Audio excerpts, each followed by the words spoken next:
Hello, everyone, and welcome to A Father's Note, where we promote fathers through building men. I am your host, Mr. Lionel Nelson. Listen, as always, we're certainly glad that you took the time out of your busy schedule to come and see about us. We have a great show for you tonight, planned out for you tonight. We have some people. Our guests tonight, they're no stranger to social media. They're no stranger to the airways.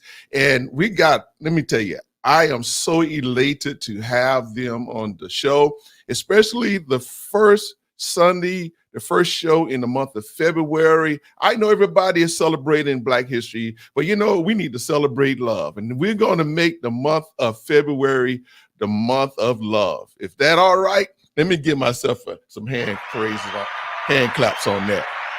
Yeah. All right. I'm glad you all agree. But without any further ado, I'm going to bring on again our guests, Mr. and Mrs. Eddie and Desiree Hall. And let's just welcome them. Hello. Hello. Hey, hello. How you doing? Good evening. All right. This is awesome. This is so awesome. Thank you so much for accepting the invitation to our show, to our broadcast tonight. But we want to get right in to the questions. And on tonight, we're going to be talking about love. We're going to be talking about marriage and ministry. And we're going to wrap all those three up together, put a nice bow on the top. Is that all right? That's all right. All right. All right. So let's get right into these questions. So since we're talking about love, let's talk on the subject of love. My first question to both of you, and I would like for Mr. Hall to start first with this question. Good. And that is, how do you define love? Well, everybody always say love is an action word. I agree with that 100%, but it's also a word that has to be consistent. And what we find out that when you're talking about love, it's not consistent. God's love is consistent. It never fails. It never stops. It continues. Wow. Even when we mess up, His love still can continue. So when we're talking about marriage, even in our arguments, we still got to find that spot that's in our heart that still have that love for our spouses as well. So you have to be consistent in the good times, the bad times, and trials and tribulations. You still got to find that spot that reached you when you first saw your spouse. When you saw that girl, then became your girlfriend, and your fiance then became your wife. So you have to go back down somewhere in your heart and find that spot once again. Man, I love that. Miss Desiree?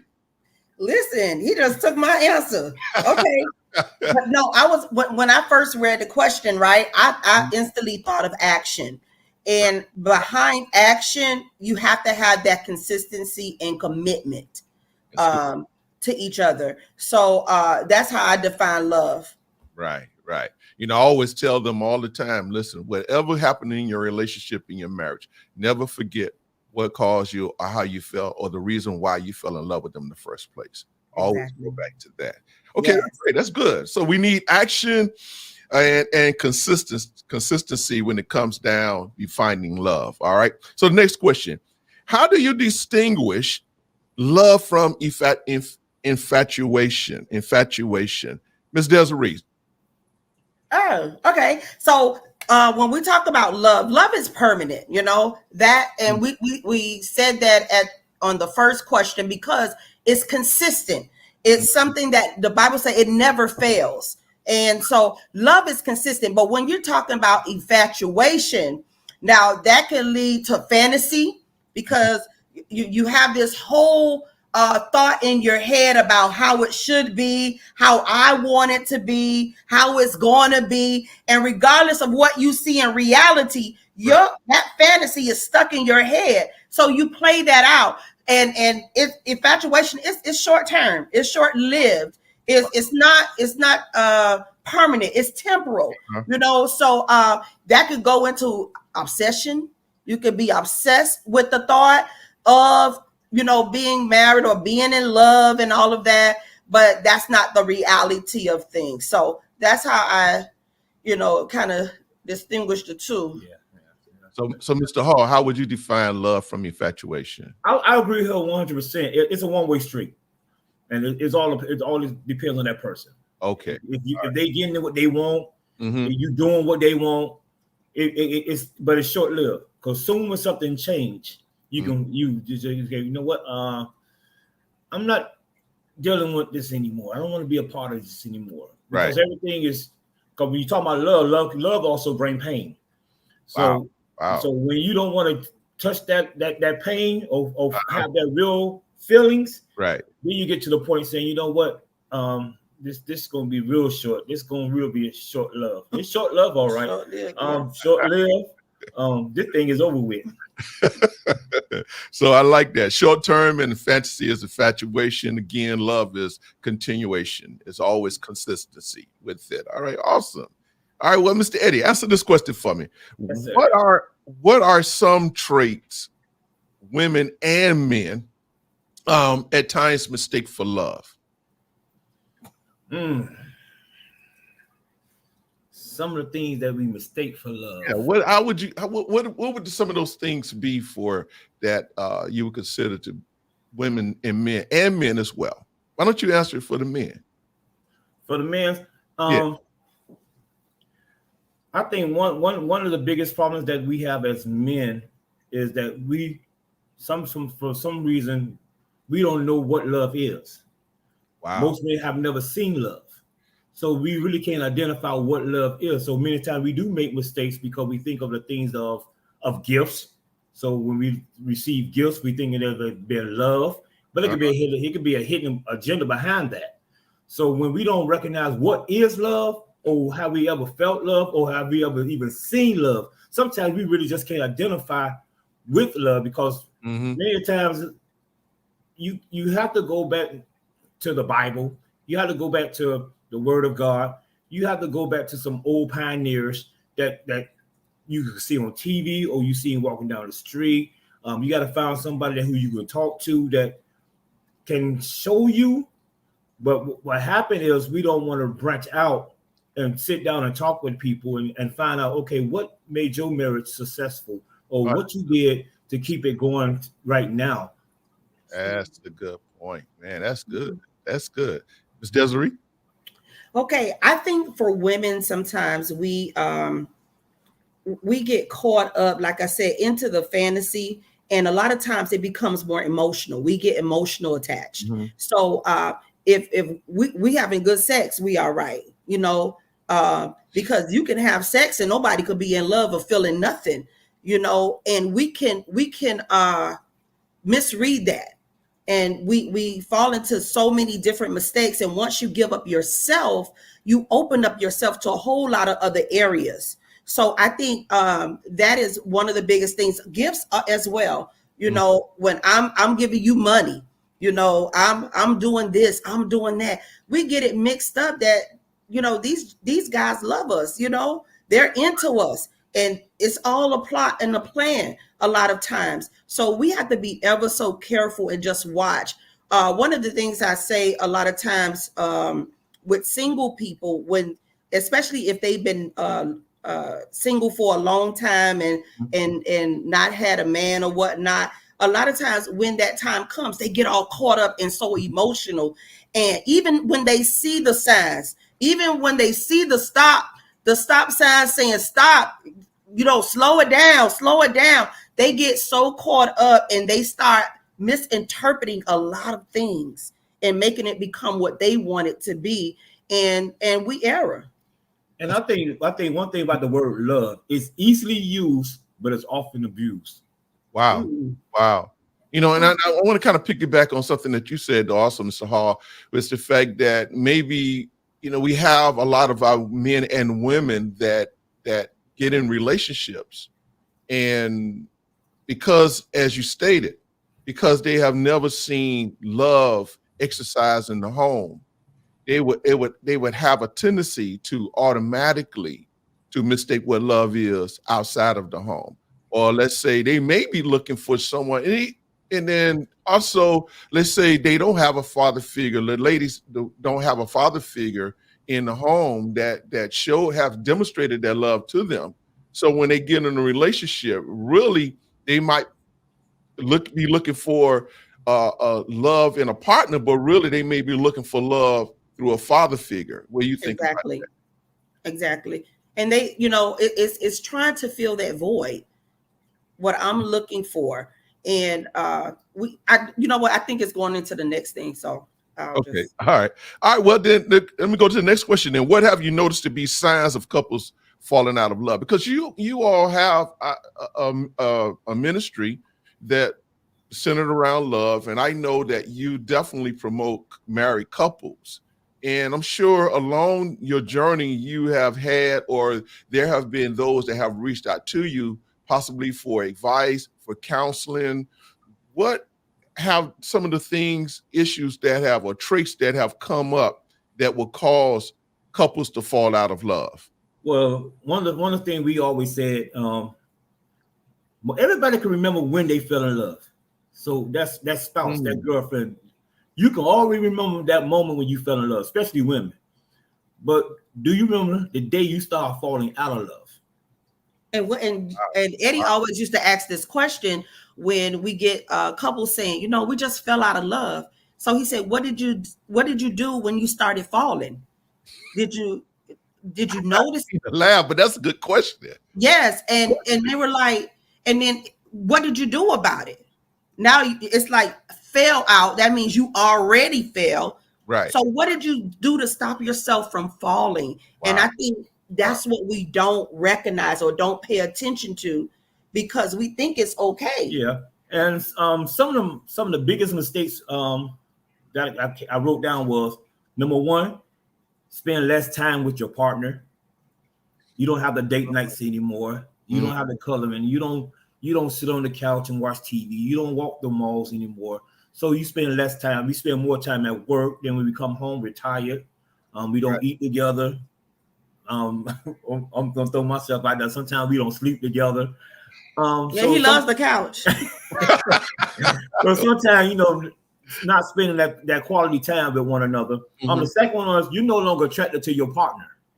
See, that's yeah. Go ahead. I don't want to jump ahead of this, because it's okay. You know, it's interesting that you said that, because you know I was listening to your response, and I used to always say, listen, don't start something that you're not going to finish. Meaning, whatever you did to get that woman, you must continue if you want to keep her. Whatever you did to get that man, you must continue if you wanted to keep him. What do you say to that? Listen, we totally agree, but what we always say too is do that and more. Don't be complacent with the same thing. You know, always wanting to show your interest, because the older we get, the more we grow together, things change. We will change. Our bodies will change. Our mindset should change, you know, as we grow and as we learn. So whatever you did to get him or her, do that, but add extra to it. I don't like the same stuff. That can get kind of stale, right? Okay. So I know you're going to bring me flowers. You always bring me flowers, but maybe, you know, send them flowers to the job. Put a little twist to it, a spin to it that makes it like, oh man, this is neat. You know, this is different, something that we never done before. Well, I'm gonna come a little bit different from that one, because I like what our Pastor Keith Moore always said. You know, because we start looking at the body, you know, when we first got married at the age of 20, it's not looking the same as 35 and 40. Oh, absolutely. It changes, brother. And, you know, so now you're not attracted no more, because you're looking at everything about the top models and everything on TV. But remember this, you put those scratch marks on that woman. Yeah. And you should continue to still love her stomach, because you don't want to put them scratch marks there. Absolutely. Absolutely. You the one buying the food. Oh, that's good. That's good. Yeah. Okay. So listen, those some great responses, great answers to those. But let's move on to marriage. All right. Now, I got some pictures here of your family. I have. There you go. That's them. Yeah. How about share them with us, the ages and all. Okay, so I believe this is going to be to you all's right. Okay, that's good. Okay, that's good. That one is good. Which one? Okay, go back over right there. Right there. That's everybody. Yeah. All right. So starting, I think it's from left to right. We start with the dreads or the ponytail. The dreads. Okay. Okay, the young lady in the back, that's our oldest daughter. Right. She's 30 years old. Really? 30 years old, yes. Yes. So our oldest child is 30. Wow. And the young lady right next to her, that beautiful, beautiful young lady, that's our granddaughter. She's 8. That's Zayana. And then right next to her is our second oldest. She's 27. That's Brianna. Y'all may see her a lot of times on our social media page, selling a jewelry and everything. Right. That's Bree. Next to her is our only son, our only son. He's 24. And next to him in the back is our baby girl. She's a sophomore now at FAU. Go Owls.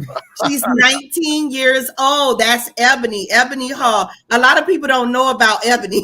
They know about EJ and Brianna and Quita, but they didn't know we had a baby girl. Right. And right next to her is our grandson Zamir. Zamir is 7. He's 7, and Eddie and I. So that's our clan. That's the Hall clan. Man, that is awesome, man. That is good. You 30 years old. She doesn't look it. Mm-hmm. She doesn't look. Y'all got some good genes in y'all family. That's all I can say to that. Well, bless God. Bless God. All right, so let's talk about marriage. Yes, sir. So my first question is, who pursued who when it came to the first date? 100.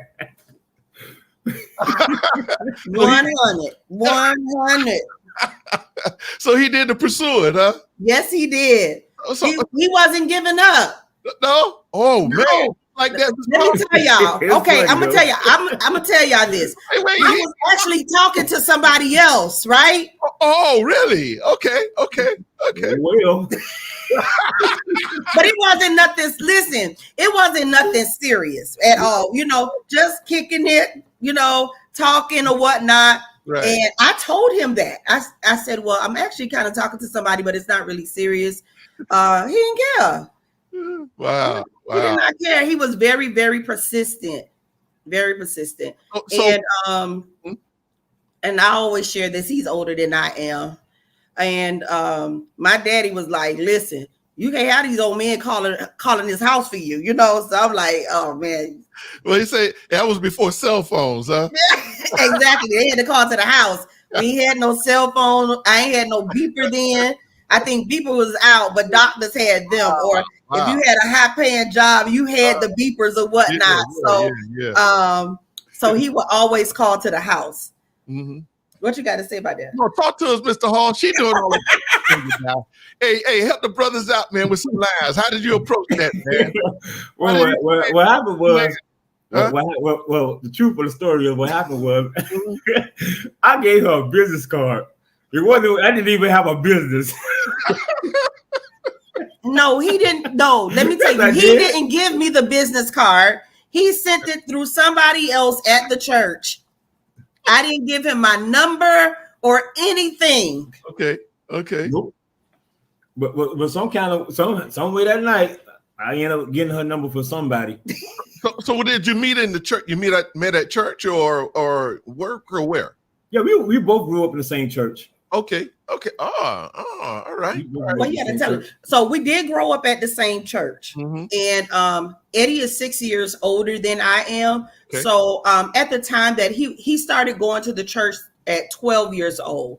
So that means when he was 12, I was 6. So he was not even, looking at me that at that time. So Eddie went away to Job Corps, and he was married before, and he got married and everything. And it didn't work out. They were young, and he came back home. And when he got back home, he came back to the church. When he came back to the church, now I'm of age. Okay. So if you take it from there, I'm of age, and what happened? Of age. Yeah, she don't blossom now, huh? Enough mango seasons don't pass by, huh? Yes, sir. Enough mangoes pass by. And then what happened? Huh? And what happened? I just saw you. I saw you in church. You want me to be real? I just saw you in church. You were clapping your hands. You clap your hands. You had on a nice black dress, and your butt was bouncing. What? He need to stop. Yeah. You know this line? Hey, up with the truth on this show here. The truth. We are attracted by what we see. That's men. You had your eyes on the prize, huh? That's it. It should have been on the Lord. Men are attracted by looks. It should have been on the Lord. I'm sorry. Well, that they all corny. Repent. Okay. All right, let me move on to the next question. So how long did you all date before you get married? Or you got married? 2 years? Yeah. Like a year and a half. Yeah. Okay. Yeah, it was like a year and a half before we actually almost 2 years. Yeah, you're right. Almost 2 years before we actually got married. Okay. But we got engaged. We were engaged for like a part of that story. I mean, you don't let everything out. Froze. I think you had froze. Say that again. You were engaged. Oh, it froze. Mm-hmm. You were engaged for how long? We were engaged for, I want to say 2 years. No, we were engaged for maybe a year. Okay. Yeah, we got to add this timeline up, right? The whole time with the proposal, the engagement, us dating, everything was about 2 years. Right. So he had got past daddy, huh? Yes, he did. Yes, he did. He wasn't going nowhere. I'm telling you, this man was persistent. He was persistent. Okay. Like he was like borderline stalker. See, what happened was what happened was the other guy was calling, but I was showing up. Sure. Okay. All right. So let me go to the next question. This. Okay. I'll give it to you. What was the I know he loves me, I know she loves, I know he loves me, I know she loves me moment for both of you? Oh, go first. You go first. Well, one thing I can say about her is, to me, she's the type of woman who can command the atmosphere when she walks in the room. Mm-hmm. And I'm not talking about just about looks and stuff like that. I always tell her she's one of the persons I know 100%. If somebody want to commit suicide, she can talk them down. Wow. The brightness that she have, how she elegant with her words, and how she compassion to other people. And when I met her, even though I put on the front, like I had everything together, I was in a dark place. And she helped me to get out of that dark hole, in the dark space I was in. Honey. And that's the that's true. Wow. Oh, wow. You know, that sounds familiar, brother. That sounds familiar. I was my wife, my current wife now, my last and final wife. That's it. She I was in a dark place when we met too, man. I was in a very dark place. She helped me. Come on, Miss Hall. So how did you know? What was your I know he loves me moment for you? You know what? He was always attentive. He was always very attentive. He pays attention to details. It was, I wouldn't say, I don't want to just make it sound like it was the gifts, but the thoughtfulness, that's the word, thoughtful. He's very thoughtful. And, and I was like, you know what? He's a very good guy. This is a great guy. And that, I think that was what really attracted me the most. Right. And saying, I'm going to say yes. Okay. All right. So when you just fell in his arms then, huh? Say that again. You just fell in his arms then, huh? Yeah. Keep because on. I'm telling you, he it's just the little things, and he will still do little things that people probably won't think of nothing. It may not be nothing to them, but it's like, gosh, you really thought about that? Thank you. Wow. So he's always been a thoughtful person. Y'all hear that, fellas? You got to be thoughtful, man. You got to be thoughtful. And attentive. And attentive. Okay. So Mr. Hall, how did you propose, brother? We had to go over that today. Let me see. I forgot. I really forgot how I proposed. You forgot how you proposed, man. Man, I ain't had no money. It wasn't no limousine, taking out your fancy restaurant, the roses and stuff like that. Okay. I just asked her, "Will you marry me?" No. So how old were you at that time? How old were you then? 26. Okay. You were 26 when we got married. 26. So you probably was 24, 25. 25. 24, 25. Okay. All right. But let me tell you the real story to this. Yeah, give it to us, Miss Hall. Okay, so he was always at my house. Like I said, he was persistent, and he came by one night, and we were standing outside under the tree, and he was like, "You know what? You want to marry me?" Let me tell you what he said. Okay. He said, "I'll give you the stars, the moon, everything in the element." That should have been a key for me. Like something ain't right, but I said, "Wow!" I was like, "Oh wow!" So he's a cool guy. We kicking it. We having a great time with each other. I said yes. And then officially, for my birthday. Okay. I think it was my 20th birthday. My 20th birthday, I want to say. He this time he had a ring, and we were at Flanagan's restaurant. Okay. All of my co-workers and friends and family members were there, and he had on my birthday cake, "Will you marry me?" Wow. Okay, that's a nice. So I don't know which proposal you want to talk about. We're talking about, but that was both of us. So Mike, you were what, 20 when you got married? I was 21. 21, and Mr. Hall was 26. Yes. Okay. So at this point, how long have you been married now? We've been married. Well, coming June 27th of this year, we'll be married for 24 years. Wow. Yeah. Man, that's great, man. Yeah, that's great. That's great. That's God. So we give him the credit. Absolutely.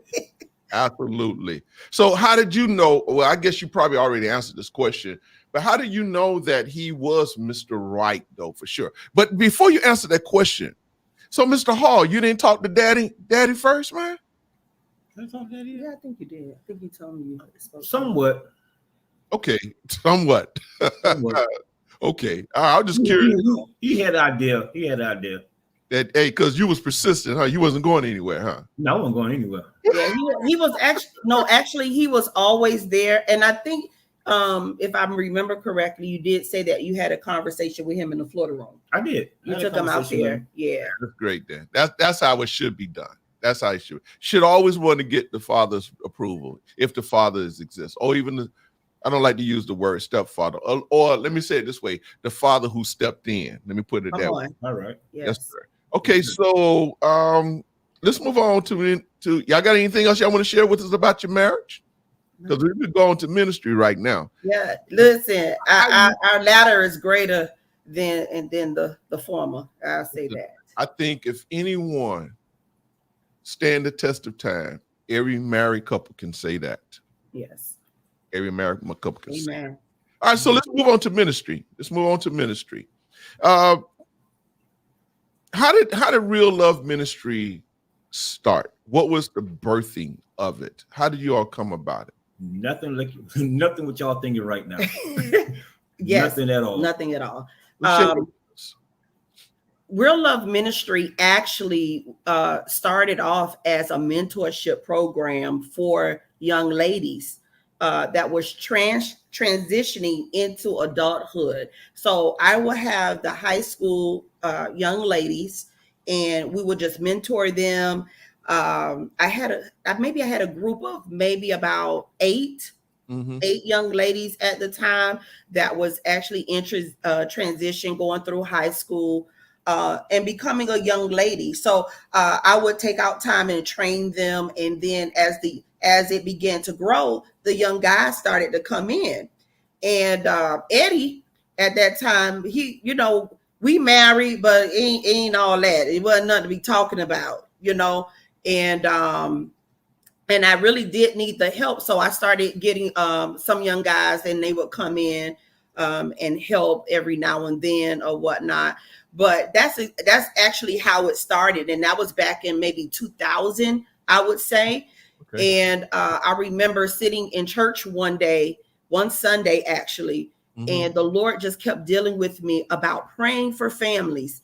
And I felt that I was so unworthy to do that, because at that time, Eddie and I, we were together, but we wasn't on good terms. Definitely, I felt not to be praying for nobody else. Right. If anybody needed to pray, Right. or needed prayer, it was us. So I'm telling you, God just dealt with me till I just jumped up in church service one time, and I just went to my pastor, our former pastor, God bless her soul, and I told her that the Lord just laid it on my heart to pray for families. And actually that was that Sunday. That next Monday, which was that next day, we started having prayer service for families. And when we started having that prayer service for families, people began to come. People were being blessed.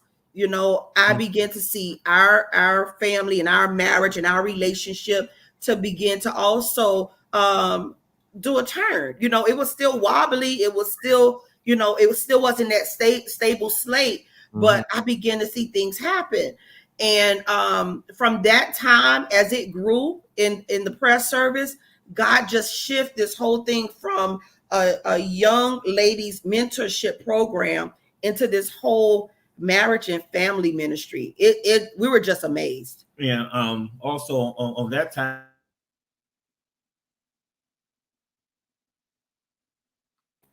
I have left the church and joined another church, and she was now.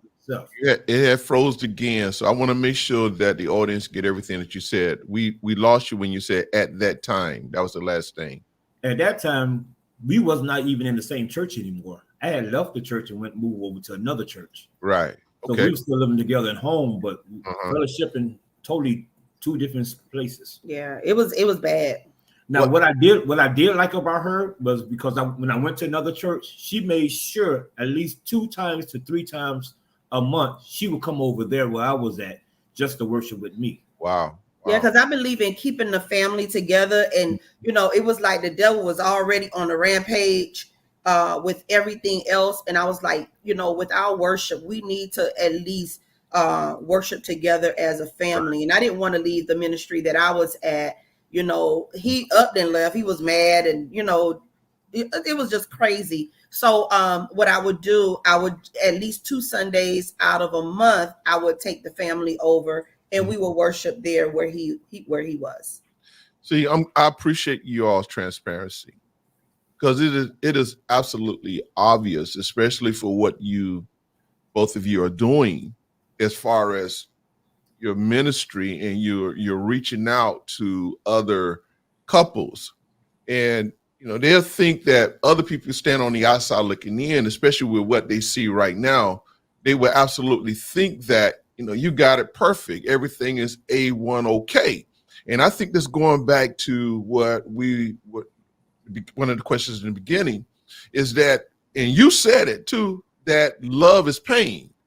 But it's going to draw that and it's not pain for the other person, it's pain for you. And the reason that it's pain for you is because you need to change your perspective of how or what you think that love is. But I certainly appreciate your transparency here, because people need to see, hey, you know what? Yeah, we've been married for 24 years, or 30 years, 40 years. But listen, there ain't all the time that every night of those years I could say we slept in the same bed. Unintentionally, So I thank you all so much for sharing that. But what was the switch to getting into ministering to couples?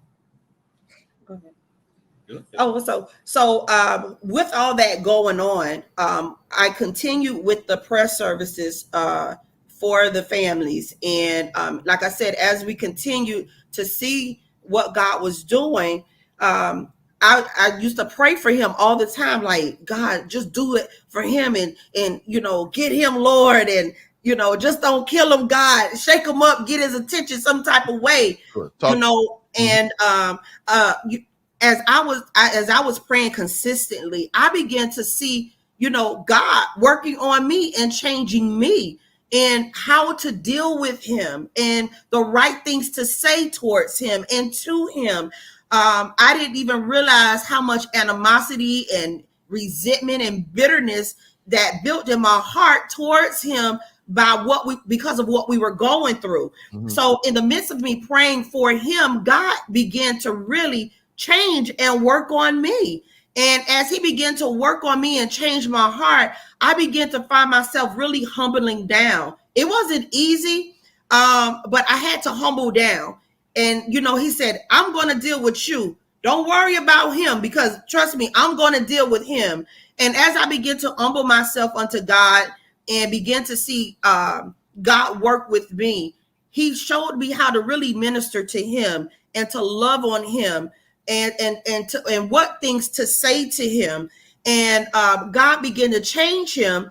And as the shift came, I'm telling you, it just overtook us. It was nothing that we planned. It was nothing that we wrote down.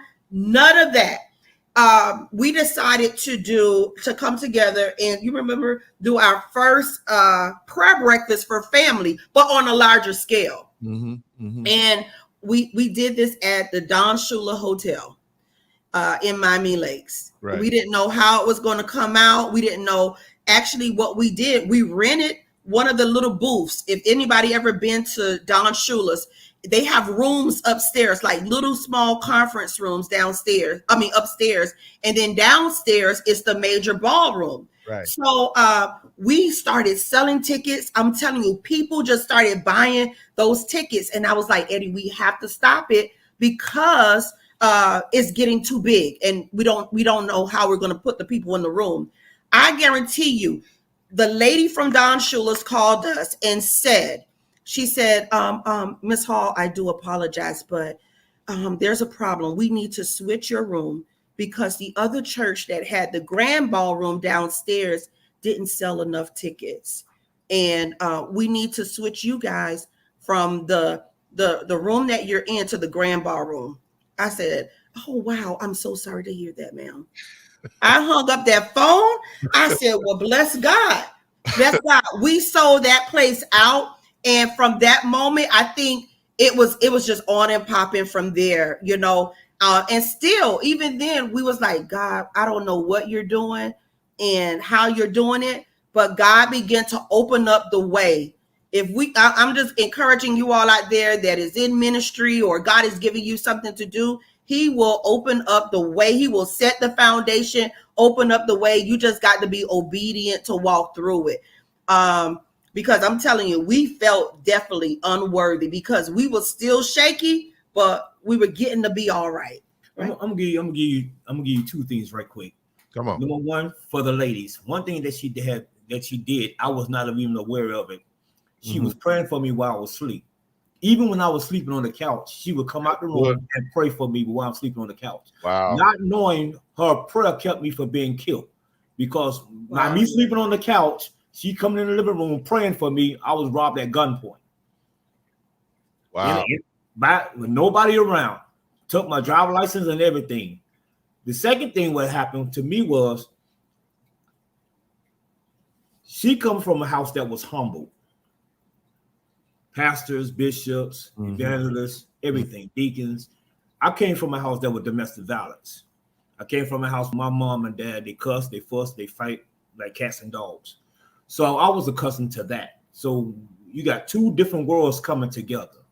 So what happened with me when going back to love was I didn't know how to love because I never seen love at home. So I had got to the point that I had got so frustrated, I had to come back in the room one night to her and tell her, teach me how to love you. Wow. Yeah. That's some deep stuff.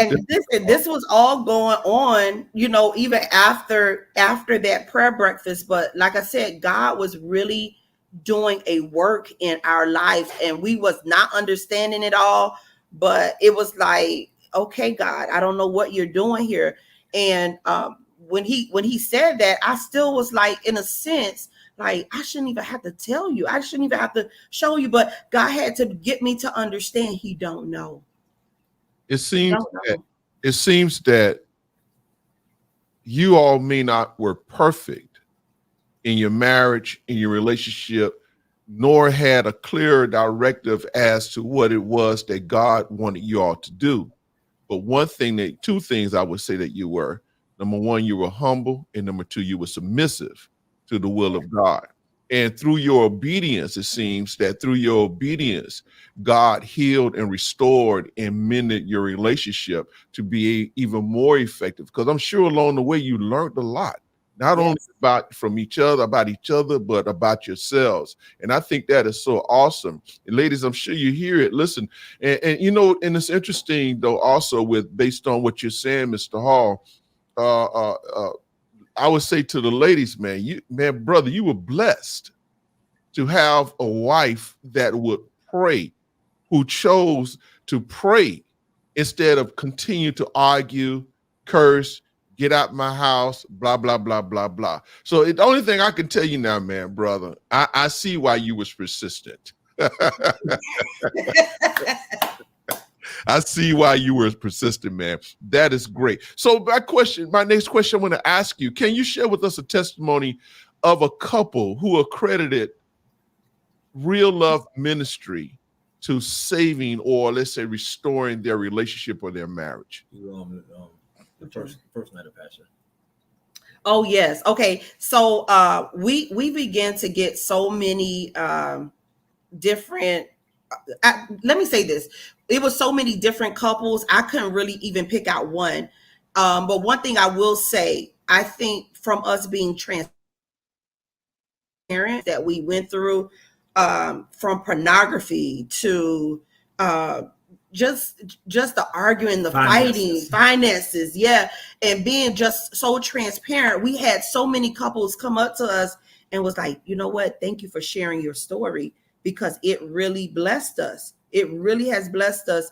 And it's only certain ones we allow into our household. Right. So it's like you had to really know us and be very close for us to open up our door, because I'm like a lioness protecting her den when it comes to our household and who comes in and goes out of it.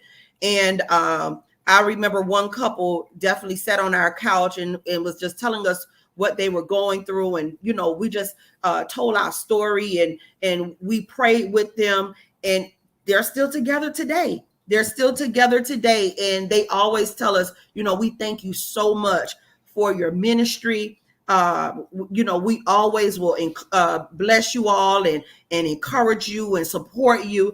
And to this day, they're still doing that.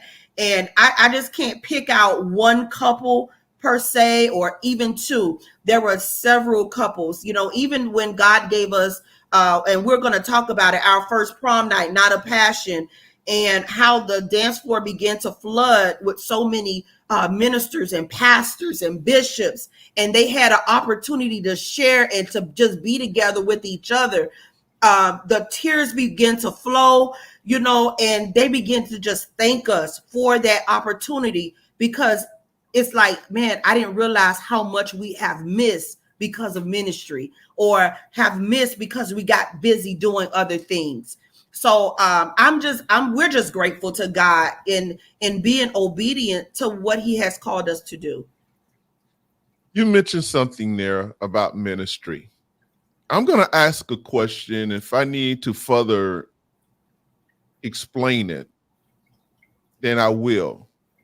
But could you say, or would you say that ministry, the ministry, not I'm talking about this, just hear me on this, ministry itself has gotten in the way or interferes with a lot of married couples? Most definitely. Most definitely. Oh yes. Oh yes. You know, and ministry, a lot of times in the Christian world, really, people don't know what to do, because it's so much orchestrated by the minister or the pastor or the bishop, you know, trying to tell them what to do and what not to do. And you may have a spouse that's not even in the church, and they're confused. They're like, well, why we can't do this? So we got that a lot of times as well, as far as even what to do in the bedroom. How should we do it? You know, my spouse want this, but I feel some kind of way for doing it. I don't want to, you know, I don't want to displease God. I don't want to be disobedient. But let me tell you, it has really played a role. Even when us getting married, we couldn't dance at our reception. We couldn't do a lot of stuff, and it just, yes, it did play a heavy part. I'll just go back to some years ago. Just end up divorce off of fasting, because a lot of men wasn't in the church then, so there's a lot of women going to the church, and your pastor calls for a fast or calls for a revival. You don't go home and talk to your husband who's not in the church. He has no idea what's going on because he's not in the church. So you're fasting, and the Bible clearly tells you that you and your husband or you and your spouse come together to talk about agreeing about a fast, and then after the fast quickly comes together. But by you listening to your pastor and you put your pastor over your husband or your pastor over your wife, now there's a separation. So men don't want to come to church because they feel like, well, you married to your pastor. You're not married to me. Yeah, so they're mad with you, the pastor, and the God. church. Yeah, and God. So let me hold on a second now. So you're saying that even as of based on your experience, what you all have experienced, the couples, and we're not here to single anyone out or even a ministry out, but what you're saying is that we still have couples that are experiencing that today. Yes. And you have to have a balance, because many times your children is tuned off or hate going to church because you go to church all night every day, and then they have football. You never go to a football game. They might be in the band. You never go to a band performance. You don't go to one of their basketball games, but you quickly give them up on Sunday mornings to go to church. And like, well, where is my mom and dad? I don't need the evangelist or the minister. I need mom and dad. So when you're talking about family, there's no balance. You have to have God. Even God had a time to sit down and talk with his disciples. When was the last time you sat down and talked to your children? Yeah, bro. yeah, You so, preaching now. yeah. You preach. So even today, it's a conflict, or it just busy at the church, busy doing things. These are just stories that we have heard. It's not even just the church. You're just busy in your job. There's no balance. We have lost family. When the last time you really heard people talk about somebody they were leaving to go into a family reunion? We have lost the essence of having family reunions and families coming together. There's no balance because we're so busy doing everything else that we forgot the true value of family. I got a question I wanted to ask. I was getting ready to, well, let me ask the question. Well, I think it froze again. I'm sorry. Okay. No, the question is, I want to ask this question. So what word of advice would you give to marriage or couples who are experiencing that? Whereas that it seems that the church is more dominant in the marriage or in the relationship than the individuals themselves. I think with everything else, you have to set boundaries. Speak with your leaders. If you've been that active one, consistently doing everything in the church, you're always there. If someone in the church needs you, you're always picking up your phone and neglecting your family. And if they're telling you that, listen to them and do something about it. Start setting boundaries. Start saying no. I tell people it's okay to say no, because your family is suffering from it. Your marriage is suffering. Your marriage is going to be over and the church going to still go on. So, I normally tell people this. This is how it was set up. This is how God set it up. This is, if you want to say this is my theory, this is Mr. Nelson's theory.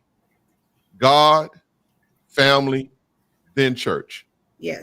God, church, and family. Yes. God, family, then church. What do you say to that? I agree. Well, I'm not sure how the scripture goes, but I'm just going to paraphrase it. It even talks about a single woman. Her duties are to God because she has no one else. But when she become married, not only does she have her husband, she even look to the world and see what's going on in the world. So even a married woman or a single woman, they have to have balance in somewhere to just really just continue to really just enjoy life. Because sometimes you can put all your time in church, but we heard our pastors preach today. You could be in church all day, every day. That don't mean that you're saved. But sometimes you gotta have a time, you gotta have balance, man, so you can go back home and just reflect on what you're doing in life, not just church, but on your job, your family. What you have, what do you do to entertain you? Yeah. So I agree with the order that you said, Lionel. God, family, then church. And there's no knock on any pastors. No, let's be truthful about it. I think some pastors do get in the way. Some pastors, and y'all can look me up, call me up. I don't care. But I know I've seen it myself where that. Oh, I'm sorry, it's freezing. Okay, I'm sorry. I'm missing it. Yeah, you're still there? Yes, we're here. Yeah, but I've seen where most pastors dominate a marriage. Yes. More so, and really destroy marriages, just cause marriages to fall out. And I'm so grateful to God that my wife and we have that experience. And it's something that you mentioned about the church. I mean, about family and children and supporting them. We always strive to make sure that we supported our children in whatever endeavor that they were in. Even if the church was going on, we always tried to make sure that someone, at least if both of us couldn't be there, one of us was going to be there to support them. And that's so key. And we got to wrap this up. This has definitely been great. But I want to say one more thing, people. God ordained marriage, but he don't govern what goes on in my bedroom. Come on now, preacher. Yes. I'm gonna leave that right. Get some applause over there. Hit that button. I got one better than that. I dropped the mic too. Let me drop it again. Yeah. Amen. And we really, couples need to really understand that, if love on your man, like he's the only person in your life, love on your wife, like he's love on your man. No, you respect your man, give him that affirmation, because God charged the man to love the wife and the wife to be respectful and give him the affirmation. Because y'all don't like that word submissive, but because the word submissive has been taken out of context, and a lot of people don't truly understand what that word means as far as, but really when you talk about being submissive, if you can be a submissive wife, you are a woman of strength. I'm gonna say that right there.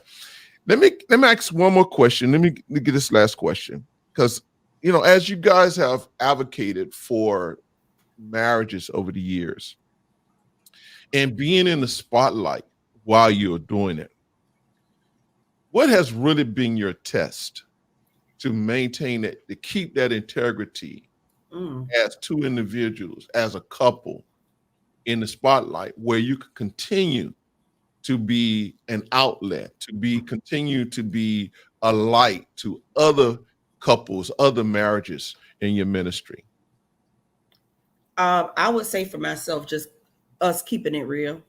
Yeah. Wow. Us just keeping it real and being transparent, because no one can hold anything over your head when you're open with it. You can't tell our story because we already told it. You can't expose nothing because we already exposed it. It is what it is. We are who we are, and take it or leave it, pretty much. And that's what we have learned, because a lot of people, even when we first started ministry and we came open with it, people were like, who they think they are? Even with them knowing our story, or they heard about our story, or they had their own opinions about our story. That's fine, but we knew we had to know who we were in God, and the assignment that God had given us, and to be transparent doing it. And that's how we handle, always being in public and and working ministry and operating in ministry. And it's so funny because people will go by social media and tell you your life, and they don't even know, child, that been happened. We just posted it now, or that we've been done that, or so ever. It's just a whole lot where people will say things, think things, do things to try to harm you. But we have learned that if you just be real and be transparent, be open, whatever you think you're going to expose, hey, we'll talk about it, or we have already discussed it. So nobody can hang anything over your head. I think that's what happens with a lot of our church leaders. I'm going to target them. They live a lie. They live a lie instead of just be truthful, being honest and straightforward with the people. It's okay. Hey, we have pain too. We have differences too. My wife and I, we've been married, I think it's going on 15 years now. And it ain't always been sweet now. But I tell people we don't have a perfect marriage, but we make it perfect. Yeah. We make it perfect because that's our strive. But we got to wrap it up. We got to wrap up. The time is winding down. But listen, how about go ahead and talk about Night of Passion? Yes, listen, we thought that this would be the perfect opportunity. This is what we have been working on. Those that follow us on social media, you saw my post where I said that we had some exciting news to share with everybody. So since we had this opportunity to be on A Father's Note, we wanted to share it first here. So y'all hearing it first here on A Father's Note, that we are planning for our sixth. This is our sixth Night of Passion 2022. So we wanted to do the save the date with you all. We've been doing it every other year consistently. However, our last one was 2019. We stopped due to the whole COVID-19 situation of what was going on. So we wanted to, in everybody's safety, we wanted everybody to be safe. We wanted to do the right things. We wanted to make sure we had the right planning. So we had to push it back, and we decided that we were going to go forth this year with Night of Passion. Now, those of you that never heard of Night of Passion, if you never heard of it, I don't know where y'all been. But it's a prom night exclusively tailor-made for married couples. Wow. Only for married couples. And this is a night that is set aside for you to just woosah, get that date night out with your spouse. It's not church. It's not a prayer breakfast. It's not none of that kind of stuff. We're giving you a night. It's actually prom night where you get a chance to really come dressed up, take out your best, your best suits, find your dresses. We have a live band. What else? We have vow renewal ceremony. We had the Junkanoo out with us. We had the full band, Junkanoo full band with us in 2019. It's just so many things. Remember, this night is tailor-made for married couples. It's a atmosphere that is conducive for love and romance. So if you're married, we want to see you all there. We usually do it at the Signature Grand. However, we're changing the location this year, and it will be held at the Don Shula Hotel. You know what I just thought about? And the date when it first started. Yeah. The date is October 7th. Yes, it's a Friday night. We always do it on the Friday night, October 7th. We ask the couples that you make it a weekend. Get it as a getaway weekend. That Friday night, you go to prom. Y'all know what y'all do after prom, what they say they do after prom. Get your hotel, book your hotel. We'll have all of that that will be in the packet. So stay tuned.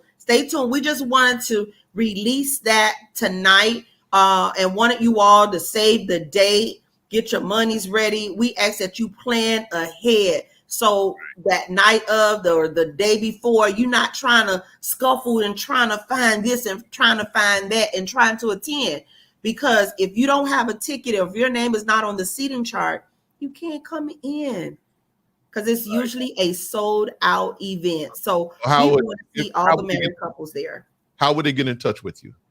You can inbox us on our Real Love Ministry page, or you can go to our website at www.realloveministriesmiami.org. Okay, I should have put that up. I do apologize for that. But nevertheless, hey, listen, thank you all so much. Our time has definitely come upon us, and we need to wrap this up. I certainly enjoyed you all. And thank you. We enjoy being with you.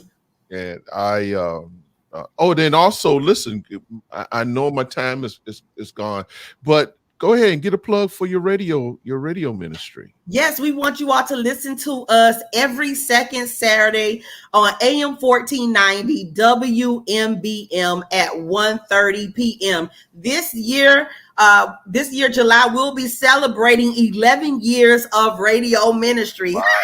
Yeah. Listen, God has been faithful. He has been so good. We are so honored and just humble about what God is doing. That's great. That's great. Awesome.